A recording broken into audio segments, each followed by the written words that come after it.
আসসালামু আলাইকুম বন্ধুরা। আজকের ভিডিওতে আমি যে ওষুধটি নিয়ে আলোচনা করব বা যে ওষুধটি নিয়ে রিভিউ করব সেই ওষুধটির নাম হচ্ছে লুলিজল ক্রিম। যারা দাউদ ও চুলকানির সমস্যার জন্য অতিষ্ঠ হয়ে গেছেন তাদের জন্য সমাধান হলো লুলিজল ক্রিম। চুলকানি, অ্যালার্জি, দাউদ দূর করতে ব্যবহার করুন এই ক্রিমটি। আজকের ভিডিও থেকে আপনারা জানতে পারবেন দাউদ দূর করার উপায়, লুলিজল ক্রিমের কাজ কি, দাউদ দূর করতে লুলিজল ক্রিম কতটা কার্যকর এবং লুলিজল ক্রিম ব্যবহারের নিয়ম, পাশাপাশি এর বিভিন্ন সতর্কতা ও পার্শ্ব প্রতিক্রিয়া সম্পর্কে বিস্তারিত আলোচনা করা হবে এই ভিডিওতে। তাই যারা দাউদ দূর করার উপায় খুঁজছেন এবং লুলিজল ক্রিম সম্পর্কে জানতে চাচ্ছেন তারা ভিডিওটি না টেনে সম্পূর্ণ ভিডিও দেখুন। আশা করি লুলিজল ক্রিম সম্পর্কে অনেক কিছু জানতে পারবেন। আপনারা দেখছেন medicine info and review. Medicine সম্পর্কে বিভিন্ন তথ্য জানতে এবং স্বাস্থ্য বিষয়ক যে কোনো পরামর্শ পেতে চ্যানেলটি সাবস্ক্রাইব করুন। যারা ফেসবুক পেজ থেকে দেখছেন তারা পেজটিকে ফলো দিন। লুলিজল ক্রিমটি তৈরি ও বাজারজাত করে থাকে বাংলাদেশের স্বনামধন্য ওষুধ কোম্পানি এসকেপ ফার্মাসিউটিক্যালস লিমিটেড। লুলিজল ক্রিমটির গ্রুপের নাম হচ্ছে লুলিকোনাজল। এই ক্রিমটি সাধারণত দুইটি আকারে বাজারে পাওয়া যায়, 20 গ্রাম টিউব এবং 10 গ্রাম টিউব। 20 গ্রাম টিউবের বর্তমান বাজার মূল্য 180 টাকা এবং 10 গ্রাম টিউবের বর্তমান বাজার মূল্য 100 টাকা। লুলিজল ক্রিম লুলিকোনাজলের একটি প্রস্তুতি। লুলিকোনাজল একটি অ্যান্টিফাঙ্গাল ওষুধ যা অ্যাজল শ্রেণীর অন্তর্গত।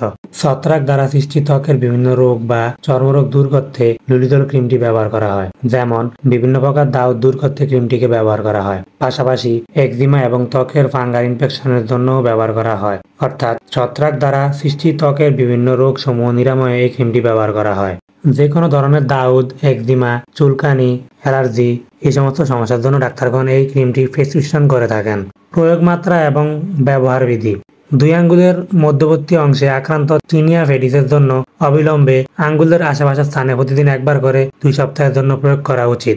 এই ক্রিমটি 1 থেকে 2 সপ্তাহ ব্যবহার করার জন্য ডাক্তারগণ দিয়ে থাকেন। তাই ভালো ফলাফলের জন্য কমপক্ষে 2 সপ্তাহ ব্যবহার করতে হবে। গর্ভাবস্থা এবং স্তনদানকালে ব্যবহার।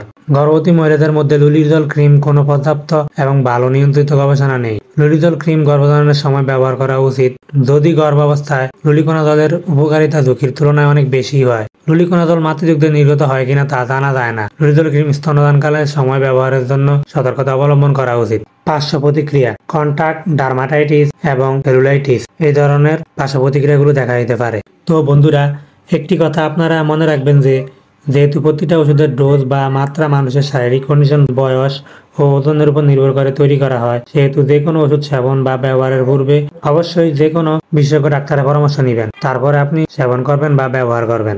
লুলিজল ক্রিম সম্পর্কে আর কোনো প্রশ্ন থেকে থাকলে অবশ্যই কমেন্টস করতে ভুলবেন না, আমি কমেন্টসের উত্তর দেওয়ার চেষ্টা করব।